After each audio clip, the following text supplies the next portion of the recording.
म्हणून असं म्हणतं, जगात ज्याला आई नाही ना त्यांनी माऊलींकडे जायचं, आणि ज्याला बाप नाही, ज्याला पिता नाही, त्यांनी तुकोबरायांच्या चरणावर जायचं. ज्ञानोबा तुकोबा आमचे आईबाप आहेत. विश्वाची माय झाली ना ज्ञानोबा आहे. आणि आज त्यांच्या सबंध वाङ्मयामध्ये मग ज्ञानेश्वरी असेल, जिला आपण भावार्थ दीपिका असं म्हणतो. का हो भावार्थ दीपिका? माऊलींनी भाव जाणलाय, भाव. बरं, गीतेवर फक्त ज्ञानोबांनीच टीका नाही केली. गीतेवर टीका करणारे असंख्य मंडळी आहेत.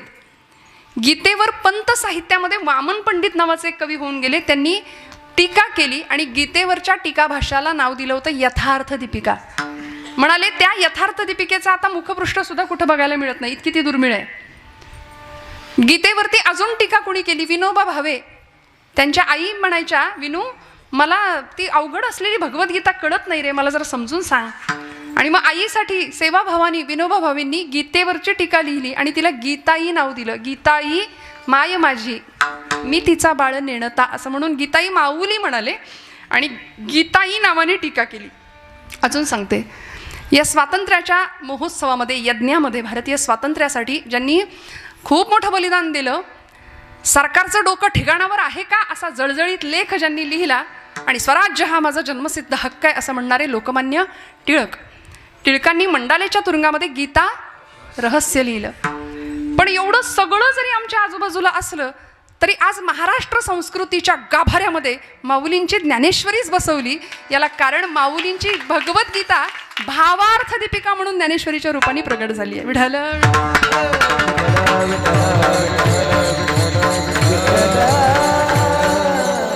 कारण माऊलींनी भावार्थ दीपिका का म्हटलं? भाव जाणला ज्ञानोबरायांनी, भाव. आणि म्हणून भाव हा भक्तीचा सौभाग्य तिलक आहे असं मी विधान करेन. भाव नुसती भक्ती अंतःकरणात असून उपयोग नाही, भाव हा भक्तीचा सौभाग्य तिलक आहे. सौभाग्यवती एखादी स्त्री सगळे अलंकार परिधान केलेत पण कपाळाला कुंकू नाही असं जर असेल तर भक्ती भावाशिवाय तशी दिसते. म्हणून भाव हा भक्तीचा सौभाग्य तिलक आहे. त्यामुळे माऊलींनी भाव जाणला, विश्वाचं आर्त, विश्वाचं दुःख स्वतःच्या हृदयात घेतलं, जगाची माय होण्याचं भाग्य अनुभवलं. आणि एवढंच नाही, साक्षात महाविष्णूचा अवतार हो.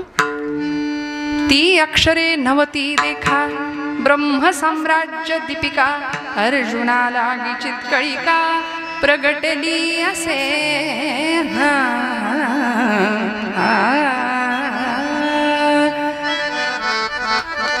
ती अक्षरे अक्षर आहेत कुठं? ती ब्रह्म साम्राज्य दीपिका. एकेका अक्षरात आहे माझा रमाकांत असं जर महाराज म्हणतात तर ते प्रत्येक अक्षर अक्षर ब्रह्माशी अनुसंधान साधणार आहे. परतत्वाचा स्पर्श प्रत्येक अक्षराला आहे. म्हणून ज्ञानेश्वरांची ज्ञानेश्वरी उघडताना सुद्धा आईच्या मांडीवर आपण बसलो, इतक्या प्रेमाने उघडावी, इतक्या प्रेमाने एक एक पान उलगडावं. आपण नुसतीच पारायण करतो. मी कुणाची निंदा नाही करत आहे बरं का, पण का जुनी मंडळी म्हणायची पारायण का करायचं? देगलूरकर महाराज जुने म्हणायचे पारायण का करायचं, कुठपर्यंत करायचं? एकाने विचारलं, महाराज पारायण कुठपर्यंत करायचं? ते म्हणले नारायण भेटेपर्यंत. पारायण कुठपर्यंत करायचं? जोपर्यंत नारायण भेटेल. पारायणाचा उद्देशच आहे नारायणाची प्राप्ती, जीवनाचा उद्देशच आहे भगवंताची प्राप्ती. कारण आपण काय करतो माहिती आहे, अखंड बोलत राहतो, ऐकायची तयारी नाही. हां, आज कुणी कुणाचं ऐकेन, आमचं भाग्य आहे 2 तास आपण आमचं ऐकताय, आमचं भाग्य. हे आमचं म्हणजे या गादीमुळे आमचं भाग्य आहे. अनादी काळापासून चालत आलेली ही परंपरा. नाही तर कुणी कुणाला विचारत नाही हो. आज लेकीच्या अंगावरून तुकडा वाळून टाकावा तसं स्वागत माझं मंडळ कुटुंबियांनी केलंय. म्हणजे हे कशाचं भाग्य आहे? हे माझं नाही, हे ज्ञानोबा तुकोबांची ही पुण्याही आमच्या पाठीशी लागली. म्हणून आज इतकं प्रेम महाराष्ट्राचं आणि इतकं प्रेम आपल्या सगळ्यांचं मिळतं. हे संतांचे उपकार आहेत आपल्या सगळ्यांच्यावरती. आज आम्ही इथं जमलो बसलो, हे जन्मोजन्मी आम्ही बहुपुण्य केले, तेव्हा या विठ्ठले कृपा केली. एका जन्माचं नाही असं कुणीच समजू नका की मी कीर्तन केलं म्हणजे हे माझ्यासाठी आणि आम्ही कीर्तन ऐकलं, आम्ही कीर्तनात चाल गायली, आम्ही कीर्तनात वाजवलं नाही. तूची श्रोता वक्ता ज्ञानासी अंजन, सर्व होणे जाणे तुझ्या हाती. तुझी ह्या सत्तेने बस. वेद सुद्धा त्याच्या सत्तेने जर बोलतात. श्रुती नेती नेती म्हणती गोविंदुरे. श्रुती म्हणाल्या न इति तो कसा आहे कळतच नाही. मग त्याचं आम्ही गुणगान गाणारे कोण? आमच्या मुखातनं बोलतोय तो, आमच्या मुखातनं वाजवतोय तो, सगळंच करतोय. तुका म्हणे मज बोलवी तो देव, अर्थ भाव गुह्य तोची जाणे. आणि मग काय करते ही कथा? कीर्तन काय करतं? कथा सुख करी कथा मुक्त करी कथा सुख करी कथा मुक्त करी कथा सुख करी कथा मुक्त करी कथा सुख करी कथा मुक्त करी कथा सुख करी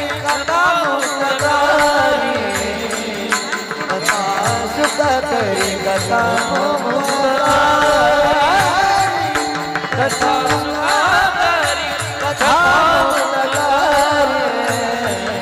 कथा सुख करी कथा कथयाची बरी विठोबाची कथयाची बरी विठोबाची कथा सुख करी कथा मुक्त करी कथा सुख करी कथा मुक्त करी कथा सुख करी कथा मुक्त करी कथा सुख करी कथा मुक्त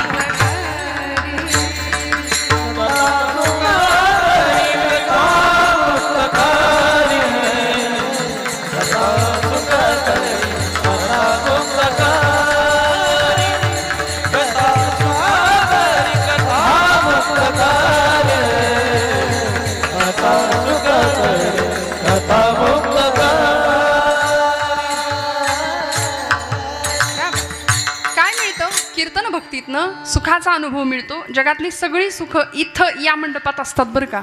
आपल्याला वाटतं सगळीकडं सुख आहे. सुख सगळीकडं नाही आहे. सुख फक्त कथेत आहे, कीर्तनात आहे. कथा सुख करी कथा मुक्त करी कथा याची बरी विठोबाची. तुका म्हणे कथा देवाचेही ध्यान समाधी लावून उभा असे. देव कीर्तनात येतो, नाचतो, डोलतो. देव कीर्तनात समाधी लावून उभा राहतो. हे संतांचं म्हणणं आहे. मग आम्ही कोण कीर्तन करणार आहे? म्हणून मी श्रोत्यांना सुद्धा नेहमी सांगते, जेव्हा कीर्तनात आपण बसताना तेव्हा अत्यंत श्रद्धेने बसा.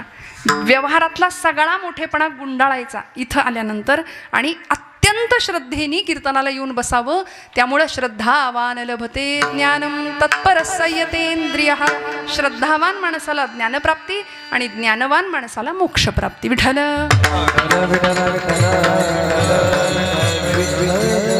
मग इथं आल्यानंतर मोक्ष कुठं कधी मिळतो? येथ मनाचा मारू न करिता इंद्रिया दुःख न देता येथे मोक्ष असे आयता श्रवणाची माझी. कुठंही जंगलात जायला संतांनी सांगितलं नाही, देहदंडन करायला सांगितलं नाही, काहीच नाही. नका करू म्हणाले. हे ज्ञानोबाराय स्वतः सांगतात. कीर्तनात फक्त येऊन बसलो आपण की येथे मोक्ष असे आयता. सध्या आयतं आपल्याला आवडतं की नाही सगळं. मोक्ष सुद्धा आयता म्हणतायत ज्ञानोबाराय आपल्याला मिळेल. कुठं? कीर्तनामध्ये. होय अंग हरिरूप ही भावना इथं आल्याशिवाय राहणार नाही. म्हणून मी मगाशी म्हटलं, आपण नुसतं बोलतो, मिळवत काही नाही, ऐकत काही नाही. आपण नुसतं चालतो चालतो चालतो पण पोचत कुठंच नाही.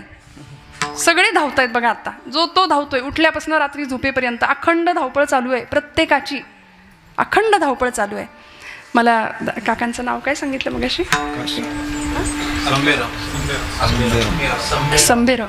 हां हां, रामहरी काका. त्यांचंही खूप मोठं योगदान आहे खरं. आता सहज ते दिसले म्हणून आठवलं. कसं असतं एक एक एक एक ते मध्येच काहीतरी आठवतं आम्हाला. ठरवून काही नसतं ना हो. त्यामुळे आमची काही अशी स्क्रिप्ट आम्ही नाही तयार करत. त्यामुळे काकांनी सुद्धा आज खरं तर त्र्यंबकच्या दर्शनाला भोलेनाथांच्या आज खूप मोठी तयारी माझ्यासाठी त्यांनी केली होती. पण माझ्या भाग्यात खरं तर योग नव्हता. मी त्यांनाही नमस्कार करते. मी सांगत होते, आपण चालतो, नुसतं चालतो चालतो चालतो पण पोहोचत कुठंच नाही. मग काय करायचं? पायानी चालतो, ती नुसता प्रवास होतो. तो पायानी चालल्यानंतर नुसता प्रवास होतो. पण ज्यावेळी आम्ही हृदयाने चालतो ना, तेव्हा ती तीर्थयात्रा होते. तेव्हा ती यात्रा होते. आम्ही बघतो, सगळं बघतो पण डोळ्यांनी बघतो ते फक्त दृश्य असतं आणि हृदयाने बघतो ते दर्शन असतं. मग देव कुठे बघायचा? देव हृदयाच्या डोळ्यांनी बघावा लागेल. डोळियांचा डोळा लेवविला जेणे, लावी आले लेणे स्वानंदाचे. डोळियांचा डोळा दावी आला जेणे. कृपा किती मोठी असते, भगवत कृपा, सद्गुरु कृपा किती मोठी असते. या चर्मचक्षूंना न दिसणारं ते अंतचक्षूंना दिसतं आणि मग जीवन परिपूर्ण झाल्याचा भाव एखाद्या साधकाला भक्ताला मिळतो, अनुभूती प्राप्त होते, जी तुकोबरायांना मिळाली, जी ज्ञानोबरायांना मिळाली. समाधी हा शब्द बोलायला जितका सोपा आहे ना तितकाच तो कठीण आहे. समाधी आपण पटकन म्हणून जातो, पण सोप्या भाषेत सांगायचं तर मनाची टिकणारी अखंड प्रसन्नावस्था म्हणजे समाधी आहे, असं आमच्या पुरतं बोलूया. पण ज्ञानोबराय समाधी अवस्थेमध्ये जातात, निर्गुण परमात्म्याचा तत्वबोध घेतात किंवा निर्गुण परमात्म्याशी एकरूप होतात. आणि आम्ही आजपर्यंत संजीवन समाधीच्या गप्पाच मारत बसलो नुसत्या. आम्ही त्या अनुभवापर्यंत जाऊ शकत नाही, कारण संजीवन समाधी घेणारे फक्त ज्ञानोबराय, फक्त ज्ञानोबराय. मग ती समाधी उखडून बघण्याचा सुद्धा अनेकांनी प्रयत्न केला. ज्यांचा भाव कमी पडला त्यांनी ज्ञानोबराय 1 की 2 अशाही चर्चा केल्या. म्हणाले 16 वर्षात एवढं होऊच शकत नाही. मग ज्ञानेश्वरी लिहिणारे ज्ञानोबराय वेगळे, अमृतानुभव लिहिणारे ज्ञानोबराय वेगळे, रेड्यामुखी वेद बोलवणारे ज्ञानोबराय वेगळे आणि ज्ञानेश्वरी लिहिणारे ज्ञानोबराय वेगळे. हे ज्यांच्या बुद्धिमत्तेची मला असं वाटतं मीठ मोहऱ्यांनी दृष्ट काढावी, त्यांचा विचार असा असतो. पण आमचा भाव समृद्ध असेल ना तर आम्हाला कळतं साक्षात ज्ञानोबराय महाविष्णूचा अवतार आहे, कैवल्याचा पुतळा. कैवल्याचा पुतळा प्रगटला भूतळा, कैवल्याचा पुतळा प्रगटला भूतळा, कैवल्याचा पुतळा प्रगटला भूतळा, कैवल्याचा पुतळा प्रगटला भूतळा. चैतन्याचा जिव्हाळा ज्ञानोबा माझा, चैतन्याचा जिव्हाळा ज्ञानोबा माझा, साधकांचा माय बाबा दर्शन करेचा, साधकांचा माय बाबा दर्शन करेचा, साधकाचा माया दर्शन हरेचा, साधकाचा माया दर्शन हरेचा.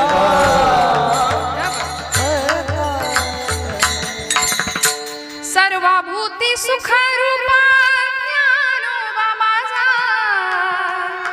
साधकांचा माय बाप दर्शन हरेता. दर्शन मात्र, नुसतं दर्शन जरी झालं ना ज्ञानोबरायांचं तरी आमचं हृदय हे लावून निघतं. बघा, अर्धून मिलित नेत्र आहे माझ्या ज्ञानोबरायांचे. समाधीला नुसतं पाहिलं आणि निष्ठावंत एखादा वारकरी ज्यावेळी समाधीजवळ जातो, माझी माऊली म्हणून मिठी मारतो, तेव्हा हृदय गलबलल्याशिवाय राहत नाही. आणि खरंच माऊली म्हटलं तरी आमचं हृदय अंतःकरण हेलावतं. आणि जर हेलावत नसेल, हृदयाला पान्हा फुटत नसेल तर आम्ही माणूस नाही, आम्ही माणूस नाही.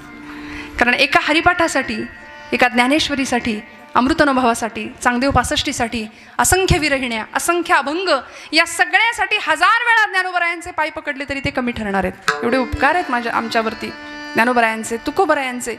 या सबंध वाङ्मयातून, सबंध महाराजांची गाथा असेल, नाथांचं भागवत, समर्थांचं दासबोध, मनोबोध, हरिपाठ, या सगळ्याच वाङ्मयातनं तुम्हाला मला एक सुंदर असं पथप्रदर्शन केलं. कारण अपूर्ण असलेला जीव पूर्णत्वाला कधी जाईल? मी एक प्रश्न विचारून चिंतनाला आपण सुरुवात करूया. काय जीवाची दशा काय असली पाहिजे? जीव पूर्णत्वाला कधी जातो? नदीचं मूळ स्वरूप काय आहे? नदीचं मूळ स्वरूप काय आहे? जागे आहेत ना सगळे? हा, नदीचं मूळ स्वरूप काय आहे? म्हणजे जिथून नदी येते, हा, ते नदीचं मूळ स्वरूप. आपलं मूळ स्वरूप काय? हा जीव कुठून निर्माण झाला? शिवापासून. मग आपलं मूळ स्वरूप शिवतत्व आहे. हां, आई वडील हे व्यवहारात आहेत, पण आपण मूळ आपला सगळ्यांचा बाप तो आहे. ऐसा तो समर्थ ब्रह्मांडाचा धनी, तो मोठा आहे, तो जगत चालक आहे, जगाचा बाप आहे, अखिल कोट ब्रह्मांडाचा नायक असं म्हटलंय. अनेकांना प्रश्न पडले होते, शास्त्रज्ञांनी शोध लावले, आकाशामध्ये एकच आकाशगंगा आहे असं एक शास्त्रज्ञांना वाटलं. नंतर शोध लावत गेले तेव्हा असं वाटलं नाही 2 आकाशगंगा आहेत. काहींना वाटलं नाही 3 आहेत, काहींना वाटलं 4 आहेत. अजून शोध लावत गेले आणि त्यांना कळेच ना. म्हणाले असा अनंत आकाशगंगा आहेत, इन्फिनिट, असंख्य आकाशगंगा आहेत. आणि तो जो अनंत शब्द आमच्या तुकोबरायांनी वापरला, अनंत ब्रह्मांडे उदरी हरी हा बालक नंदा घरी. ज्या आकाशगंगा आपण अनंत म्हणतो, आमचं विज्ञान, आमचं भूगोल आम्हाला सांगतं, ती अनंत ब्रह्मांडाचा नायक असलेला तो भगवंत, ती अनंत ब्रह्मांड ज्याच्या उदरात आहे, सहस्त्र शीर्षा सहस्राक्ष, असा भगवंत आहे. किती मोठा आहे. अनंत बाहू दरवक्त नेत्रम, विभूती योग सांगतो भगवंतांचा. पश्यामि त्वाम सर्वतोऽनंत रूपम नान्तं न मध्यम न पुनस्तवादिं पश्यामि सर्वेश्वर विश्वरूपम, पश्यामि विश्वेश्वर विश्वरूपम. ज्याला आदी नाही, अंत नाही, मध्य नाही, असा मोठा भगवंत. मग त्याचा शोध लावायचा असेल तर या जीवाला त्या शिवापर्यंत परत एकदा प्रवास करावा लागेल. आणि मग ही जन्ममरणाची येरझार आहे ना, ती संपेल. आम्ही नुसतेच फिरतोय. संसार या शब्दाचा अर्थ ज्ञानोबराय ज्ञानेश्वरी सांगतात, उपजणे आणि निमणे या नाव संसार. उपजणं म्हणजे काय? जन्माला येणं. निमणं म्हणजे जाणं. नुसतंच येतोय. किती वेळा जन्मा यावे, नुसती फजिती करतोय आपणच आपली स्वतःची. त्यामुळे अशी फजिती आपली होऊ नये याकरता संतांना आपली तळमळ वाटली, म्हणून आमच्या जीवनाचा एक सुंदर मार्ग त्यांनी दिला. सुंदर जीवन दिशा दिग्दर्शन केलं. मी म्हटलं नदीचं मूळ स्वरूप काय आहे? आपल्याला आपलं विज्ञान, आपलं भूगोल आपल्याला सांगतं की सूर्याच्या उष्णतेने समुद्राच्या पाण्याची वाफ होते. ती वाफ हलकी असल्या कारणाने वर जाते. आणि हळूहळू त्या वाफेचे ढग तयार होतात. ते ढग थंड प्रदेशामध्ये आले की मग त्यातून पर्जन्यवृष्टी होते. तो पडणारा पाऊस पुढं ओहोळ डोंगरातून काड्या कपारींमधून वाहत सपाट प्रदेशावर येतो आणि तिची बनते नदी. ती नदी परत जाऊन मिळते तू का म्हणे गंगा सागर,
झाल्या उर्मी एकमय.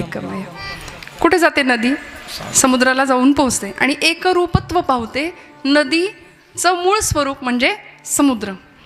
तसं या जीवाचं मूळ स्वरूप आहे ते शिवतत्व. जीव शिव दोनी जीव शिव दोनी एक रूप झाले. जीव शिव दोनी एक रूप झाले. जीव शिव दोनी एक रूप झाले.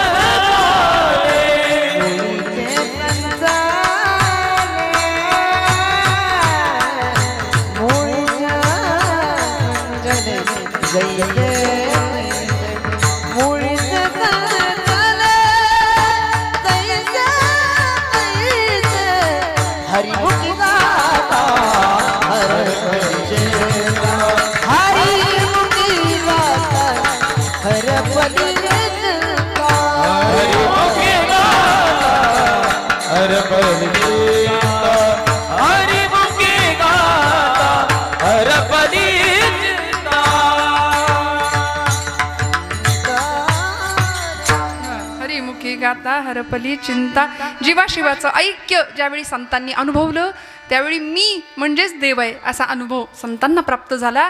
आणि हा अनुभव ज्ञानोबरायांनी घेतला. भूतत्वाशी एकरूप झाले. विठ्ठल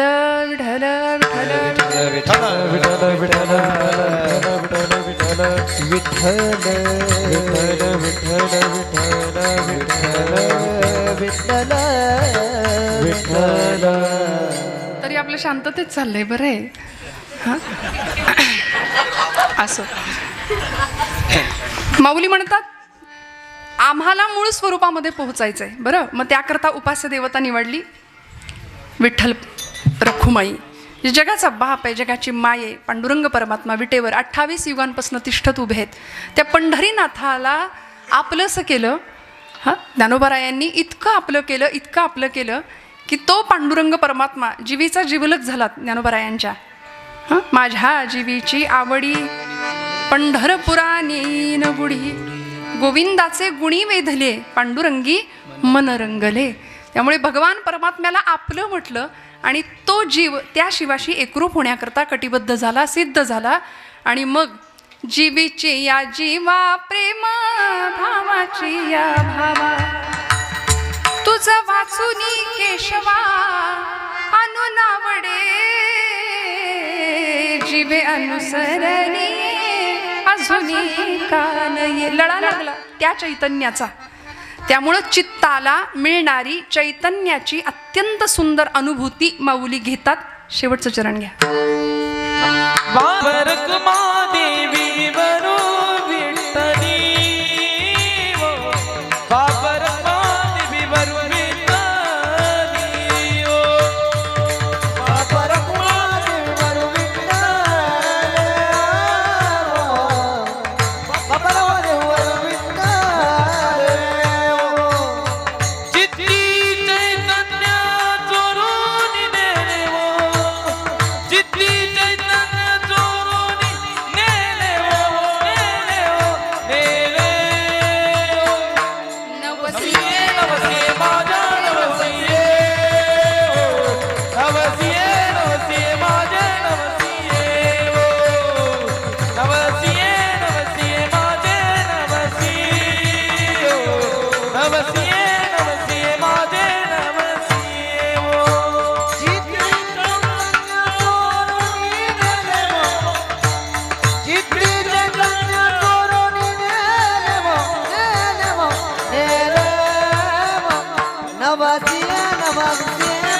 भैरवी घेतली. म्हणजे अनेकांना वाटलं झालं कीर्तन, अजून तर 10:30.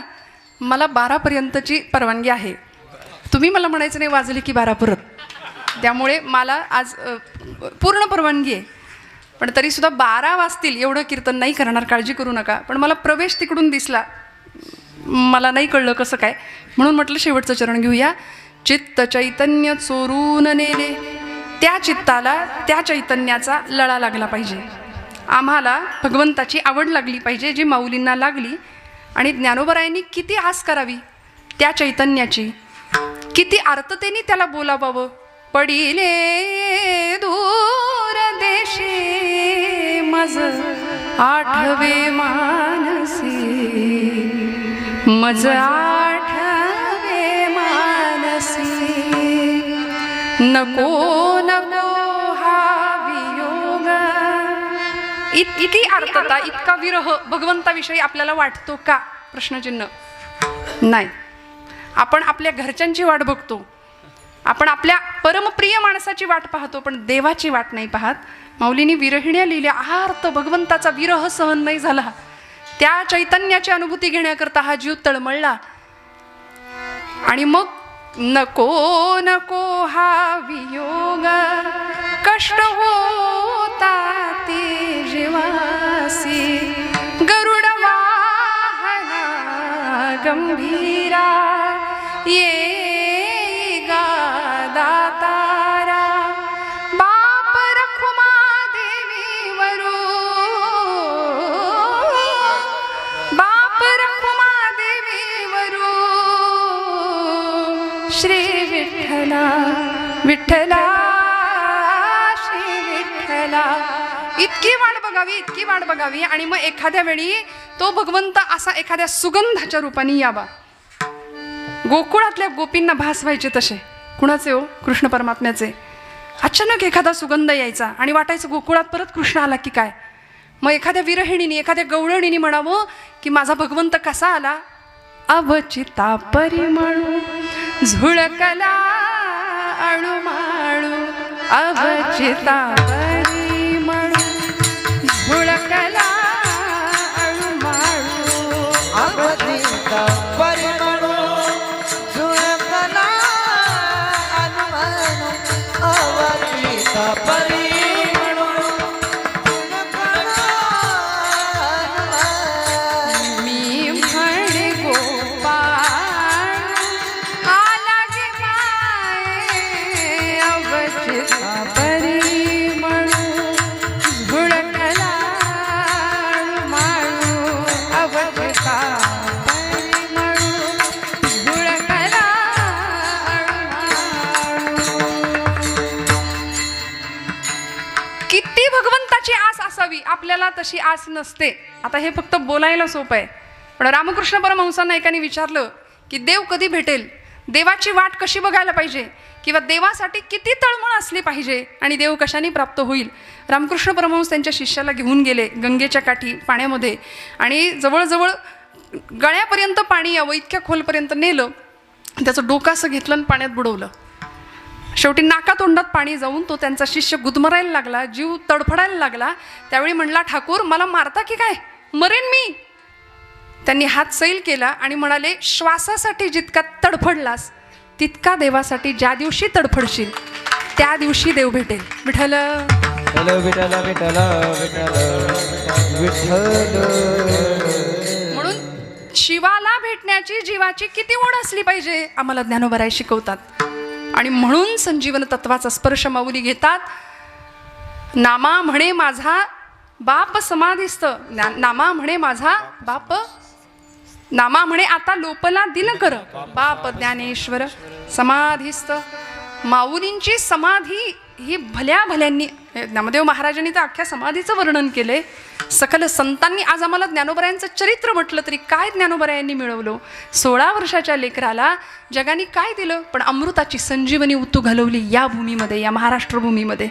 महाराष्ट्र सारस्वताला इतकं सुंदर मराठी भाषेचं अलौकिक देणं देऊ केलं ज्ञानोबरायांनी. माझा मराठाची बोलू कौतुके परी अमृता तेही पैजा जिंके, ऐसी अक्षरे रसिके मेळवीन. ज्या माय मराठीचा गौरव ज्ञानोबराय करतात 750 वर्षापूर्वी, ती माय मराठी. आज आपण माऊलींची ज्ञानेश्वरी तुकोबरायांचा अभंग घेतला की आमचा आऊर अभिमानाने भरून आला पाहिजे. येत नाही ही वेगळी गोष्ट आहे. आमच्या इथल्या नवीन पिढीने संतांचे ग्रंथ हातात घेतले पाहिजेत. मी नेहमी एक विधान करते, जीवन जगण्याची कला शिकण्याकरता कुठेही जायची गरज नाही. सगळ्यात मोठे काउन्सिलर जर कोणी असतील, समुपदेशनाचं काम जर कोणी केलं असेल तर ते आमच्या संतांनी केलंय. सगळ्या प्रश्नांची उत्तरं आमच्या ग्रंथांमध्ये आहेत. किती आर्ततेने त्या भगवंताला बोलवावं. आणि हळूच ती एखादी गोपी विरहिणी भगवंतांना पाहण्याकरता जाते. चाचरती चाचरती बाहेर निघाले आणि अचानक तो दिसला की ठकची मिठेले, काय करू अवचिता परिमळू झुळकला अणुमाळू.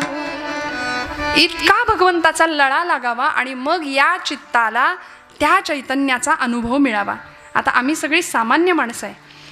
एवढ्या मोठ्या अवघड शब्दामध्ये आम्हाला कसा परमार्थ कळायचा. आम्हाला परमार्थाचा अर्थ कळायला वेळ लागतो, आम्हाला अर्थाचा परमार्थ लगेच कळतो. थोडंसं उलटं तेच शब्द आहेत, काय बोलले वेगळं.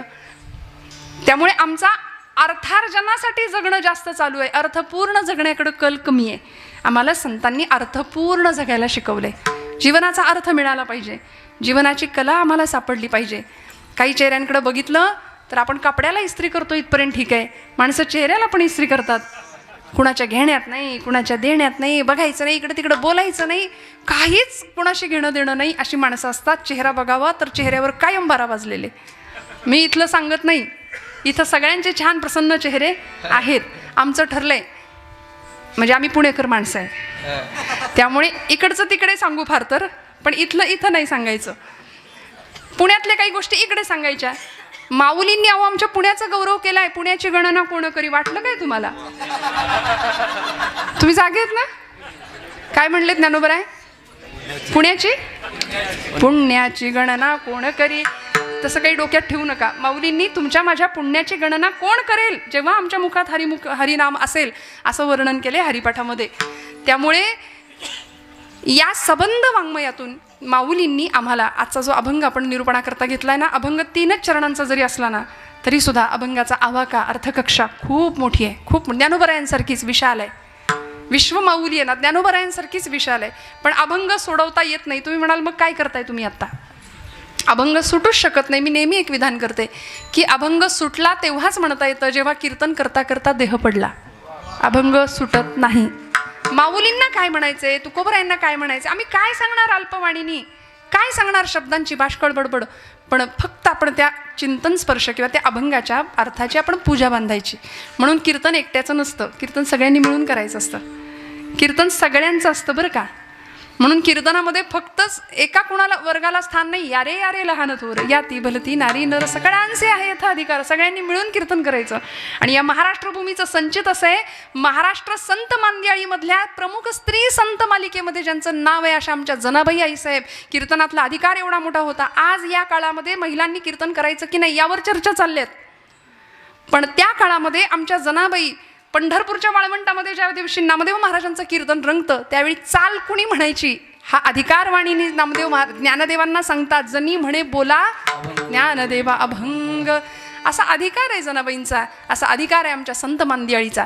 त्यामुळे अशा चित्ताला चैतन्याचा अमृततत्वाचा जर स्पर्श आमच्या चित्ताला लाभायचा असेल तर भगवंताकडं आम्हाला काय मागावं लागेल, कारण ही अनुभूती देणारा भगवंतच आहे. मग त्याच्याकडे आम्हाला काय मागावं लागेल किंवा एक सबंध अर्थाने मनाची भावना काय असली पाहिजे. अभंगाचं प्रथम चरण. तुझी सेवा करीन मनोभावे, तुझी सेवा करीन मनोभावे, तुझी सेवा करीन मनोभावे, तुझी सेवा करीन मनोभावे,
जोरदार टाळी वाजवा, जोरदार सगळ्यांसाठी.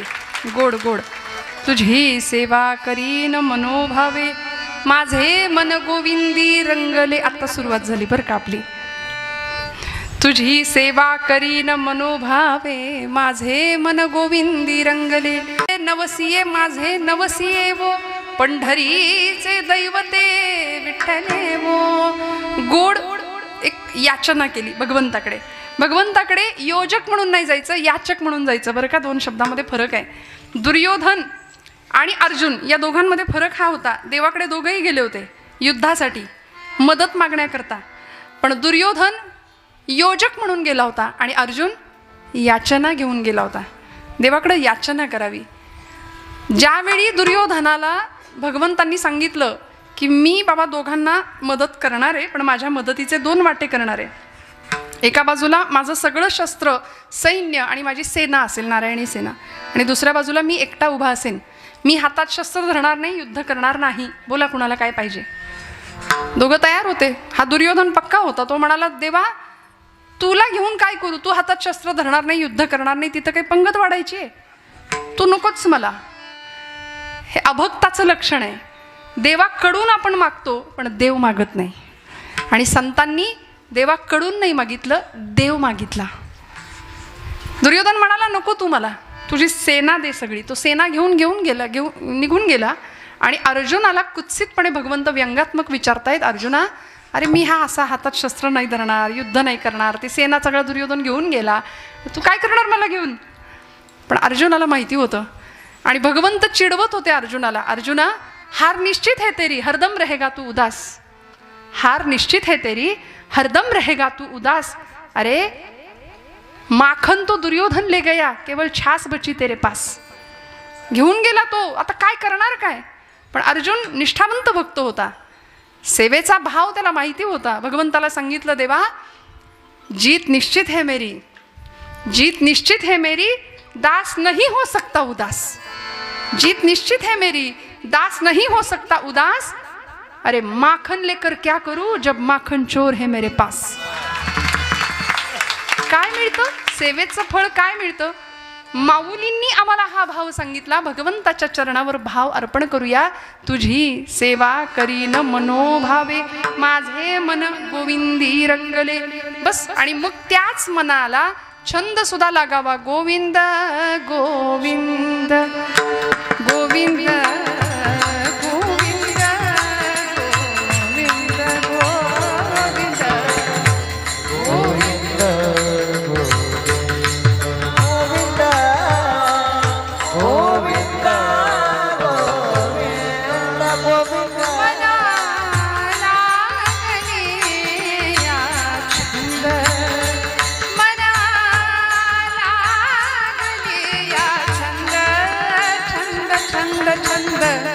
मग गोविंद आया, मग गोविंद ते मना लागल्या तंद्या, मना लागल्या तंद्या.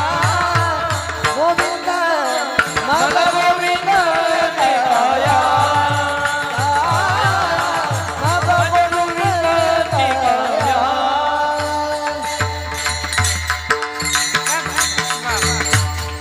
मनाला छंद लागावा भगवंताचा. माझ्या मनाला गो छंद. खरंच 12 वाजतील नाही तर मग छंद, माझ्या मनाला गो छंद. नित्य गोविंद गोविंद, नित्य गोविंद गोविंद, माझ्या मनाला गो छंद. गोड भगवंताच्या नामाचा, त्याच्या रूपाचा छंद आम्हाला लागावा आणि भगवंताच्या नामाशी, त्याच्या रूपाशी, त्याच्या चरणांशी आमचं मन एकरूप व्हावं. माझे मन गोविंदी रंगले, रंगून जावं भगवंताच्या रंगामध्ये. माऊली म्हणतात भगवंताची सेवा माझ्याकडून घडली पाहिजे. याचक भावनेने पांडुरंग परमात्म्याकडे एक प्रकारची मागणीच करतात की मला तुझी सेवा घडू दे, माझ्याकडून तुझी नितांत अखंड सेवा घडू दे. तुझी सेवा करीन मनोभावे शब्द वापरला. मनोभाव, मनावर सगळ्या संतांनी खूप भाष्य केले. मनो हि द्विविधम प्रोक्तम शुद्धं च शुद्धमेव च अशुद्धं कामसंकल्पं शुद्धं कामविवर्जितं मन एव मनुष्याणां कारणं बंधमोक्षयोः. हे मन बंधाला कारण ठरतं. हे मन अत्यंत चंचल आहे, दुष्ट आहे, हट्टी आहे, असं भगवद्गीतेत अर्जुन सुद्धा तक्रारी करतो भगवंताजवळ, देवा काय करू, हे मन ऐकतच नाही. चंचलम ही मन कृष्ण प्रमाति बलवदृढम तस्याहम निग्रहम मन्ये वायोरिव सुदुष्करम. अत्यंत चंचल आहे मन. बरं, याच मनाच्या शुद्धतेसाठी ज्ञानोबराय भगवद्गीतेचा 12वा अध्याय आम्हाला सांगतात, अथ चित्तम समाधातुम न शक्नोषि मयि स्थिरम अभ्यास योगेन मामिच्छाप्तुं धनंजय मय्येव मन आधत्स्व मयि बुद्धिं निवेशयः निवसिष्यसि मय्येव अत ऊर्ध्वं न संशयः. या सगळ्या मनाभोवतीच सगळं फिरवलं भगवंतांनी. मनाची शुद्धी, चित्ताची शुद्धी. त्यामुळं ती शुद्ध कशामुळे शुद्धता मिळेल, ते मन अत्यंत पवित्रतेने भगवंताच्या चरणाशी जाईल. त्यामुळे माऊलींनी शब्द वापरला, मला सेवा करायची, पण नुसती वरवर नाही सेवा. आमची सेवा वरवरची असते. तुका म्हणे नको वर पंग देवा, तुका म्हणे नको वर पंग देवा, तुका म्हणे नको वर पंग देवा, तुका म्हणे नको वर पंग देवा, तुका म्हणे नको वर पंग देवा, तुका म्हणे नको वर पंग देवा, तुका म्हणे नको वर पंग देवा, तुका म्हणे नको वर पंग देवा. घेई माझी सेवा भाव शुद्ध, घेई माझी सेवा भाव शुद्ध, तुका म्हणे नको वर पंग देवा, तुका म्हणे नको वर पंग देवा, तुका म्हणे नको वर पंग देवा, तुका म्हणे नको वर पंग देवा. घेई माझी सेवा भाव शुद्ध, घेई माझी सेवा भाव शुद्ध, तुका म्हणे नको वर पंग देवा, तुका म्हणे नको वर पंग देवा, तुका म्हणे नको वर पंग देवा, तुका म्हणे नको वर पंग देवा. तुका म्हणे नको वरपंग देवा. बघा ना, हा आनंद कुठे आहे का दुसरीकडे? खरं सांगा, इथं बसलेल्यांनी सगळ्यांनी सांगा, हा आनंद दुसरीकडे कुठे आहे का? आपण वरवर येऊन बसलो का इथे? उगीच आपलं आता घरी बसवेनाच म्हणून आपण इथे आलो का? नाही ना, अंतःकरणापासून आलो ना. घेई माझी सेवा भाव शुद्ध. वरवरची भक्ती भगवंतालाही आवडत नाही. देवाला काय लागतो? पत्रम पुष्पम फलम तोयम यो मे भक्त्या प्रयच्छति तदहम भक्तिवरुतम अश्नामी प्रयतात्मनः. पत्र पुष्प फल तोय काहीही द्या, पण मनापासून द्या, भावपूर्ण अंतःकरणाने द्या. मी आवडीने सेवन करतो, मला दुसरं काही लागत नाही, काही लागत नाही. त्यामुळे भगवंताची सेवा कशी घडावी? तुझी सेवा करीन मनोभावे, माझे मन गोविंदी रंगले. भावाचे 5 प्रकार शास्त्रकार आम्हाला सांगतात. एक भाव फक्त सांगून मी पुढे जाणार आहे. अनेक प्रकारचे भाव आहे. शांत भाव आहे, दास्य भाव आहे, सख्य भाव आहे, वात्सल्य भाव आहे आणि माधुर्य भाव आहे. विठ्ठल विठ्ठल.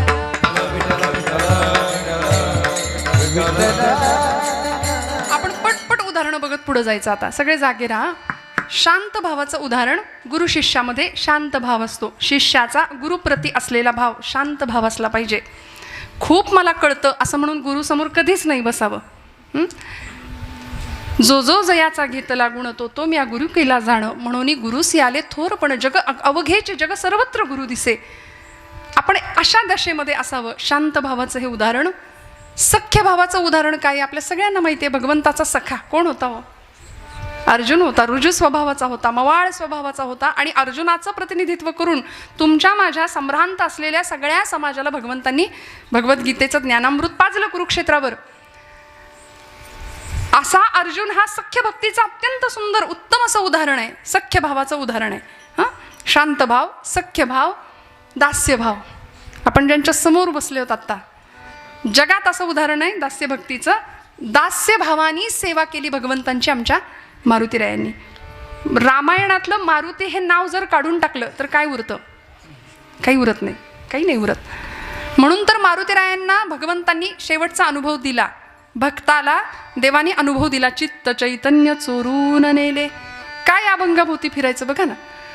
दास्य भावाचं सर्वोत्तम उदाहरण आहे ज्ञानोबा आमचे मारुतीराय. मारुतीरायांनी रामांची किती सेवा करावी. रामबाण होते मारुतीराय रामांचे. प्रत्येक सेवेला, प्रत्येक कामाला हजर.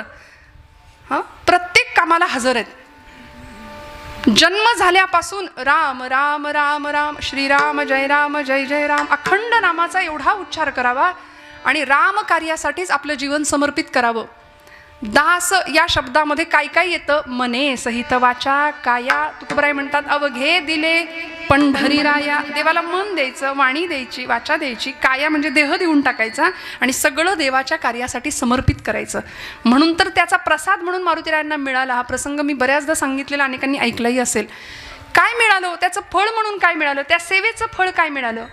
ज्यावेळी रामराज्याभिषेकाच्या प्रसंगी मारुतीराय, आता मारुतीरायांचं अधिष्ठान आहे म्हणून सांगते, सगळी वानरसेना म्हणजे लंका दहन झालं, मारुतीरायांनी सगळे पराक्रम केले. एवढंच नाही, रावणाचं आणि रामाचं युद्ध झालं, रावण वध झाला आणि सगळे आता अयोध्येच्या दिशेने माघारी आले, निघून आले. सगळी वानरसेना आली, नळ नीळ जांबुवंत सुग्रीवांगद सगळे आले, प्रभू आले, सीतामाई आल्या. आणि आता अभिषेक, रामराज्याभिषेक सोहळा, त्या सोहळ्यामध्ये सगळ्यांना प्रसाद मिळणार होता. सगळेजण आनंदात होते, सगळ्यांना प्रसाद मिळणार होता. लक्ष्मण महाराजांकडे यादी होती, सगळ्यांना खात्री होती यादीमध्ये पहिलं नाव कोणाचं असलं पाहिजे? मारुतीरायांचं नाव पहिलं असलं पाहिजे. जशी आपल्याला खात्री तशी तिथल्या सगळ्यांना खात्री होती दरबारातल्या की मारुतीरायांचं नाव पहिलं असलं पाहिजे. पण लक्ष्मण महाराजांनी यादीत नाव पहिलं वाचलं. राजे सुग्रीव महाराज आले, प्रसाद घेतला, नमस्कार केला, निघून गेले. युवराज अंगद आले, प्रसाद घेतला, निघून गेले. नळ नीळ जांबुवंत सगळी वानरसेना यायला लागली. पण मारुतीरायांचं नावच यादीत दिसेना कुठे. सगळ्यांना चिंता लागली, मारुतीरायांना स्वतःला चिंता लागली. ते असे वर मान करून बघायला लागले, मी इथं आहे, दिसलो नाही का तुम्हाला अजून? फोटोत कशी मान आपण वर करतो, मी दिसलो पाहिजे. तसं भक्ताचा भोळा भाव काय होता मारुतीरायांचा, मी रामाला दिसलो पाहिजे माझ्या. म्हणून देवा मला विसरलात का तुम्ही? अंतःकरणाची भाषा आहे.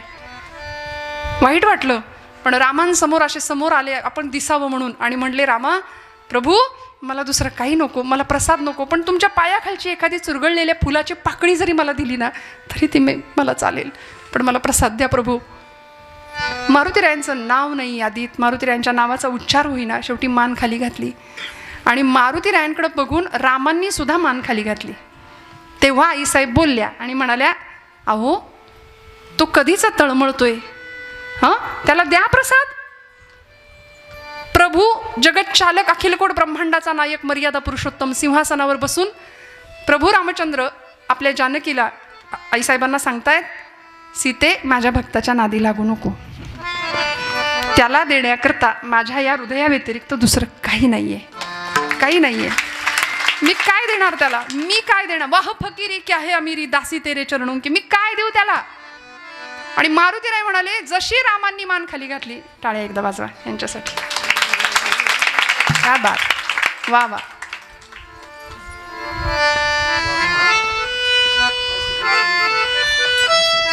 बॅकग्राऊंड म्युझिक लागतं की नाही आपल्या सगळ्यांना? सिरियलचा जमाना आहे सगळ्यांना, मग क्या बात. आणि जसं मारुतीरायांना कळलं की प्रभू पाहतायत माझ्याकडे पण मान खाली घातली, तसं मारुतीराय म्हणले, देवा आता माझ्या या देहाकडे तुम्हाला बघावंसं पण वाटत नाही, जातो म्हणाले माघारी. म्हणून मान वळवली आणि निघाले माघारी. आणि निघाले तेवढ्यात मारुती इकडे या असा आवाज दिला आईसाहेबांनी. सीतामाईंना नाही राहवलं, अक्षरशः लहान लेकरू जसं उड्या मारत जातं ना आईकडं, तसे गेले, धावत गेले आणि म्हणले, माझा बाप विसरला पण आई नाही विसरली. म्हणून एरवी रामांच्या बाजूला बसणारे मारुतीराय आता पार्टी पक्षच बदलला, आईकडे बसले. आता तरी वेळ लागतो का पक्ष बदलायला, नाही का? पण मारुतीरायांचा भाव वेगळा होता. आईजवळ बसले आणि सीतामाईंनी मारुतीरायांच्या डोक्यावरून असा हात फिरवला. म्हणले, मारुती किती कष्टलास, किती श्रमलास, किती झिजलास रे.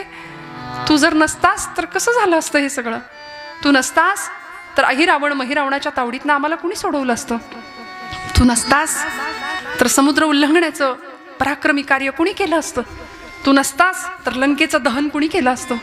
तू नसतास तर माझा शोध कुणी घेतला असता, तू नसतास तर प्रभूंची मुद्रिका मला कुणी आणून दिली असती, तू नसतास तर रामायण झालंच नसतं, तू नसतास तर लक्ष्मण मूर्छित झाले होते, द्रोणागिरी पर्वत कुणी आणला, अख्खं मेडिकल स्टोअरच आणलं होतं उचलून, घ्या म्हणले तुम्हीच यातलं शोधून.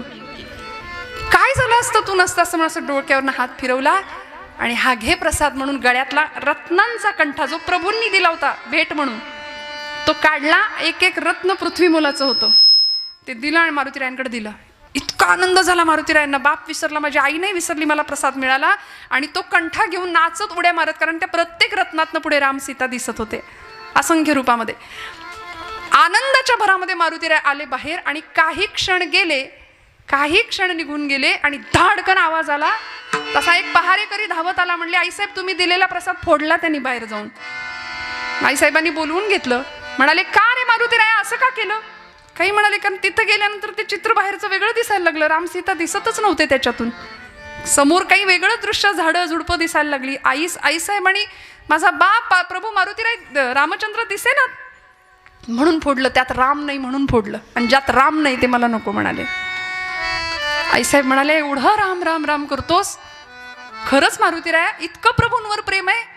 आणि मग त्या प्रसंगामध्ये सगळ्या दरबाराला काय सगळ्या जगाला अवाक करून सोडेल ही मारुतीरायांची भक्ती छाती विदीर्ण केली आणि सगळ्या जगाला रामसीतेचं दर्शन घडवलं. म्हणाले आईसाहेब रामच काय तुम्ही सुद्धा आहात म्हणाले माझ्या हृदयामध्ये. किती प्रेम करावं, काय द्यावं भगवंतांनी या प्रसंगामध्ये.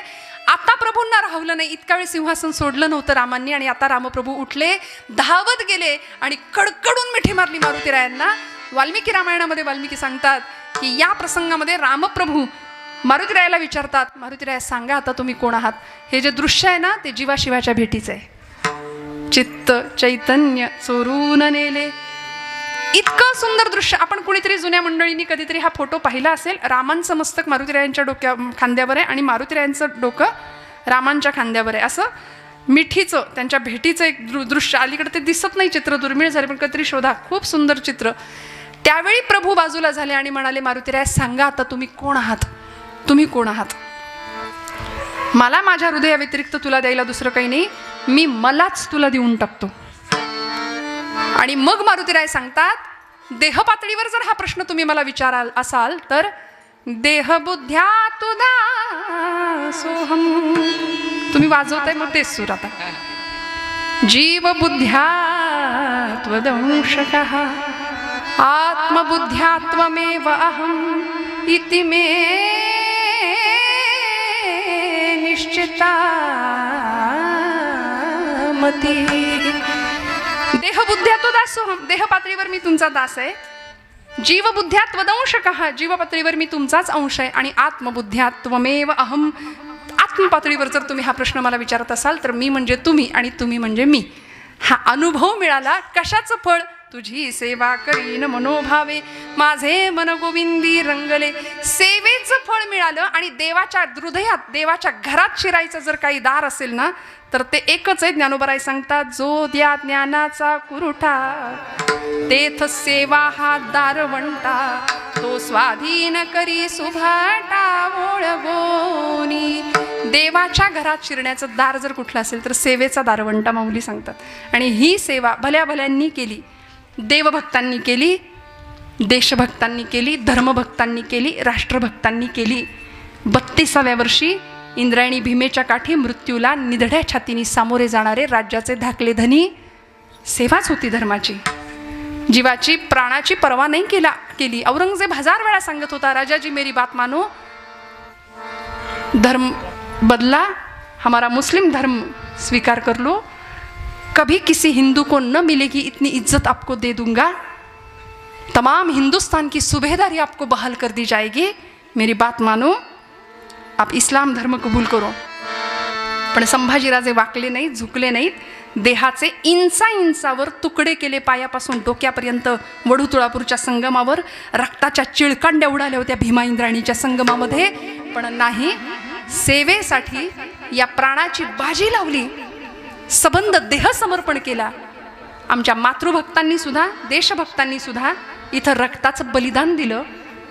15 ऑगस्ट देशाचा स्वातंत्र्य दिन काही दिवसांनी येतोय. ही भूमी देशवीरांची, शूरवीरांची आहे. इथं रक्त सांडलं आणि इथल्या प्रत्येक क्रांतिकारकांनी, प्रत्येक देशभक्तांनी सेवेचं योगदान दिलं. माऊली देवाची सेवा सांगतात. अनेकांनी आम्हाला देशालाच देव मानलं. सावरकरांनी मातृभूमीलाच देव मानलं होतं. स्वतंत्रते भगवती, स्वतंत्रता देवीला भगवती स्वरूपामध्ये पूजलं होतं. भारत मातेला भगवती स्वरूपामध्ये पूजलं, जगदंबा स्वरूपामध्ये पूजलं आणि तिची पूजा केली, तिची आराधना केली. ज्यावेळी 50 वर्ष अंदमानची काळकोठडी सुनावली जाते सावरकरांना, त्यावेळी बायको भेटायला येते सावरकरांची मुंबईच्या कारागृहामध्ये. यमुना त्यांचं नाव होतं. 18 वर्षाच्या होत्या. माई म्हणायचे सावरकर त्यांना. 25 वर्षाच्या आपल्या पतीला यमुना माई भेटायला जातात आणि साखळदंडांनी जखडलेला आपला पती आपल्या समोर पाहतात. काय असतं त्याग बघा. आणि 18 वर्षाच्या त्या सौभाग्यवती स्त्रीनी आपल्या नवऱ्याकडे बघावं, डोळ्यातनं टचकन पाणी आलं, पुसून टाकलं. सावरकर म्हणतात, माई ओळखलं नाही ना मला तुम्ही?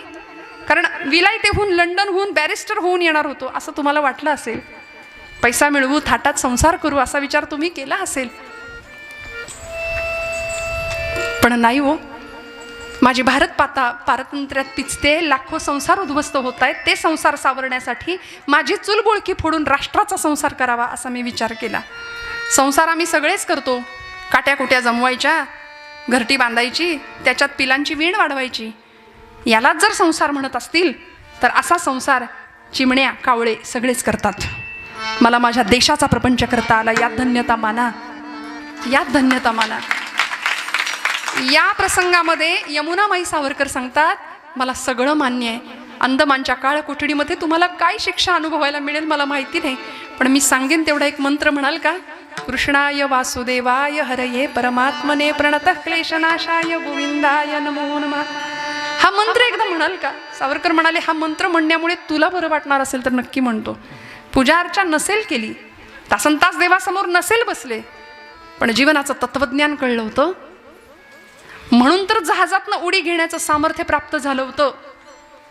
कारण माझा आत्मा अमर आहे, देह संपणार आहे, हे गीतेचं तत्वज्ञान त्यांना माहिती होतं. नैनं छिंदन्ति शस्त्राणि नैनं दहति पावकः न चैन क्लेदयन्त्यापो न शोषयति मारुतः.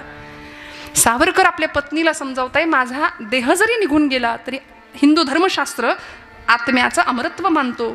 त्यामुळे माझा आत्मा अमर आहे. अनादि मी, अनंत मी, अवध्य मी भला, मारेल रिपू जगती असा कवण जन्मला. पुण्यामध्ये आपण आला तर डेक्कनच्या चौकामध्ये सावरकरांचं स्मारक आहे, जिथं विदेशी कपड्यांची होळी त्यांनी केली होती. तिथं ते अक्षरं कोरलेली आहेत, अनादि मी, अनंत मी. हे गीतेचं तत्वज्ञान ज्यावेळी सावरकर लिहितात त्यावेळी सेवेचा भाव आम्हाला स्पष्ट कळतो. काय मातृभूमीप्रती सेवाभाव असेल? का माऊलींनी हीच सेवा सर्वश्रेष्ठ मानली असेल आणि पांडुरंगाला तीच सेवा मागितली असेल? मी माझ्या देशाची सेवा करणार, मी माझ्या मातृभूमीची सेवा करणार. आणि अगं बायकोला सांगतायत की दरवर्षी वटपौर्णिमेला हा असा पती तू मागशील तरी कसा? कारण या जन्मात मी तुला इतकं छळलंय, इतका त्रास दिलाय, काही नाही सुख मिळालं माझ्यामुळे तुला. पण 18 वर्षाच्या यमुनामाई काय करतात? काय असते निष्ठा, काय असतो सेवाभाव, काय असतं समर्पण? यमुनामाई अशा खाली वाकल्या, तुरुंगाच्या सडीतून हात आत घातला, पायाला स्पर्श करायला. सावरकर मागे झाले, म्हणले, माई काय करता?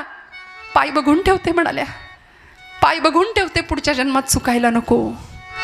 कारण स्वतःच्या प्रपंचाची राखरांगोळी करून, स्वतःचं चुलबुळकं फोडून हा राष्ट्राचा संसार करावा असा पती पुरुषोत्तम जर भगवंतांनी या जन्मात मला दिला असेल ना, तर जन्मोजन्मी हाच पती मिळावा अशी भगवंताकडे प्रार्थना करते. पाय बघून ठेवते, पुढच्या जन्मात चुकायला नको. इतकं प्रेम मातृभूमीप्रती, इतकं प्रेम देशभूमीविषयी. आणि मग याचा परिणाम म्हणून आज आपण आपले हे सगळे दिवस पाहतोय बरं का. सीमेवर जवान लढतोय, ती त्याची देशसेवा आहे. शेतामध्ये घाम गळणारा शेतकरी आहे, ती त्याची काळ्या आईची सेवा आहे.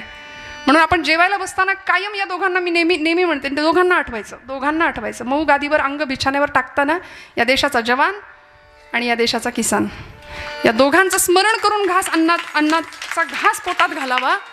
कारण हे सगळं त्यांचं देणं आहे आम्हाला, हे सगळे त्यांचे उपकार आहेत. छत्रपती शिवाजी महाराजांना घडवणारी जिजाऊ मातोश्री काय सेवाभाव रुजवला असेल बरं. राजा म्हणून मिरवायचं नाही, हे राज्य नसे शिवबाचे, हे राज्य देवधर्माचे, हे राज्य तुझं नाही. इथं सिंहासनावर तू बसणार नाही, अनेकांच्या रक्ताचं बलिदान इथं सिंचन होईल आणि मग तू राजा म्हणून राज्याभिषेक होईल 6 जून 1674 रायगडावर. त्यामुळे हे राज्य देवधर्माचं आहे राजा. म्हणून कायम संस्कारांची आणि सेवाभावाची पेरणी ज्यांनी छत्रपतींच्या काळजामध्ये केली. काय असतो सेवाभाव? या रायगडाचं बांधकाम ज्यांनी केले ते आमच्या शिवकाळातले इंजिनियर होते, हिरोजी इंदलकर. राजांनी विचारलं होतं, इतकं सुंदर बांधकाम केलंय हिरोजी काका, काय देऊ तुम्हाला, काय बक्षिसे देऊ? काही नको म्हणाले. फक्त रायगडाचं बांधकाम पूर्ण झालं आणि ज्या पायरीवरून सगळी मंडळी जातील तेव्हा तुमच्या दर्शनाला, तेव्हा त्या पायरीचा चिरा बनून राहतो आणि तिथं लिहितो, सेवेसे ठाई तत्पर हिरोजी इंदलकर. हजारो शिवभक्त, हजारो मावळे ही पायरी तुडवून जातील, तेव्हा हा देह राजा तुमच्या चरणाशी समर्पण केल्याची कृतार्थता माझ्या नशिबाला येईल. हा असतो सेवाभाव. का ज्यावेळी अफजल खान वधाच्या मोहिमेला राजे चालले होते की नाही, अफजल खानाचा मोठा अक्षरशः वरवंटा येत होता महाराष्ट्राच्या दिशेने आणि राजे अफजल खानाच्या मोहिमेच्या दिशेने चालले होते. काय घडलं होतं, त्या आदिलशहाच्या दरबारामध्ये ती बडी बेगम साहिबा चांदीच्या तपकामध्ये सगळा तो विडा फिरवत होती. कुणीच विडा उचलत नव्हतं आणि बडी बेगम साहिबा न राहून म्हणाली, क्या इस दरबार में कोई भी मर्द नहीं है? एवढं ऐकलं आणि तो अफजल खान नावाचा पठाण उठला आणि त्यांनी तो विडा उचलला आणि म्हणाला, शिवाजी को यू पकड के लाऊंगा. शिवाजी तो पहाड़ का चूहा है. बड़ी बेगम साहिबा हुशार होती, ती म्हणली, शिवाजी पहाड़ का चूहा, चूहे को पकड़ने के लिए कितनी फौज चाहिए बताओ? म्हणजे उंदराला पकडायला किती सेना पाहिजे तुला? तो म्हणाला, युही कोई 20-22 हजार, 22 हजार उंदराला पकडायला. म्हणजे तोही मनातनं घाबरलाच होता. पण झालं काय, पैजेचा विडा उचलून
माझा प्राण, कदाचित घेईल माझा प्राण. संग 20,000 सैन्य घेऊन, संग 20,000 सैन्य घेऊन निघाला मोठ्या तयारीनं. निघाला मोठ्या तयारीनं, निघाला मोठ्या तयारीनं. तुळजापूरला धडक मारली, तुळजापूरला धडक मारली, भवानी फोडली, प्रलय मांडीला पंढरपुराला, प्रलय मांडीला पंढरपुराला. प्रजा केली हैराण रस्त्याला, येऊन पोहोचला पहावाईला. येऊन पोहोचला पहावाईला, येऊन पोहोचला पहावाईला. छत्रपती श्री शिवाजी महाराज की हर हर विठ्ठल विठ्ठल.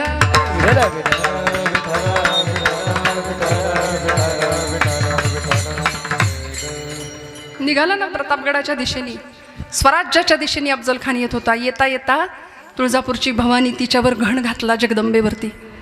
पांडुरंगाच्या भक्तांनी पांडुरंगाची मूर्ती चंद्रभागेच्या डोहात लपवून ठेवली म्हणून पांडुरंगा हाताशी नाही लागला. पण अनेक मंदिरांना खणत्या लागल्या, पहारी लागल्या. अनेक देवळांचा, मंदिरांचा, मूर्तींचा विध्वंस करत अफजल खान येत होता. त्याच्या मोहिमेच्या दिशेने अनेक मावळे सज्ज होते राजांच्या बरोबर. राजा आम्ही लढू, आम्ही सेवा करू स्वराज्याची. जीवाची बाजी लावून सगळे मावळे तयार होते.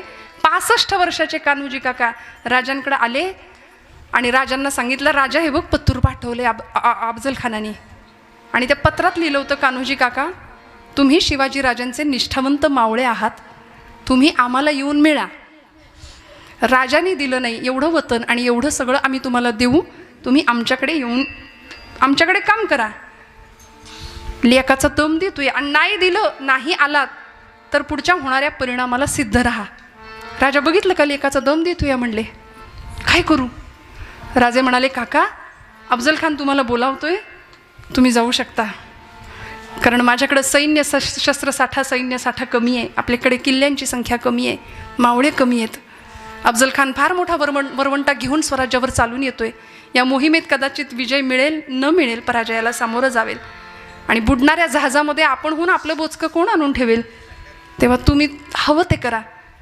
तो खंडोजी खोपडे गेले ना, उतरावळीच्या जहागीर त्यांना दिली होती, अफजल खानाकडे निघून गेले ते. कान्होजी काका म्हणले, अरे एक खंड्या गेला म्हणून सगळे गेले काय? 6000 पोरं घेऊन आलोय तुझ्या दिमतीला, तू सांगशील त्या मोहिमेवर उभा राहतो. ही असते निष्ठा आणि हा असतो सेवाभाव. कान्होजी काकांनी शिवाजी राजांना समजवावं, राजा मी आलोय तुझ्या बाजूनं लढायला. शिवाजीराजे लहान होते, खूप लहान वय होतं, 22 वर्षाचं वय होतं या अफजल खान मोहिमेच्या वेळी. शिवाजीराजे सांगतात, काका ऐका माझं, तुमचं वतन जाईल, तुमची सगळी जहागिरी निघून जाईल, काही हाताशी राहणार नाही, जायचं असेल तर जाऊ शकता.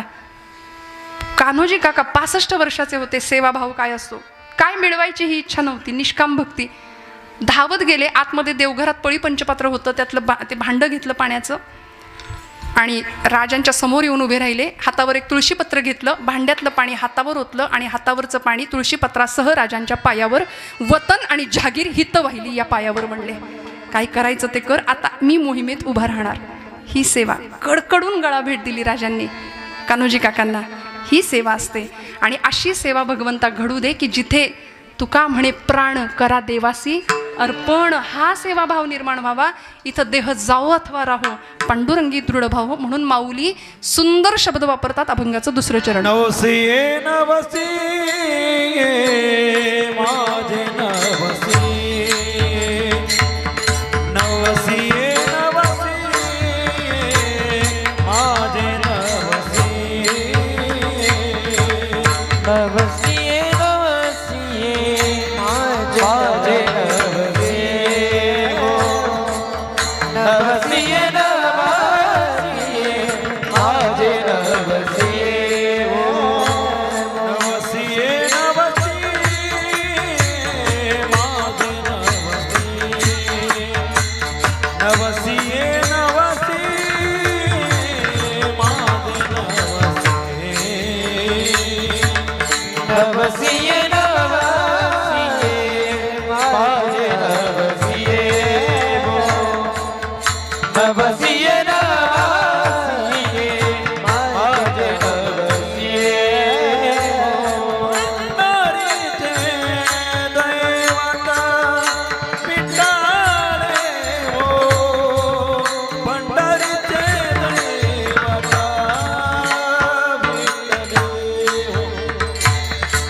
विठोबा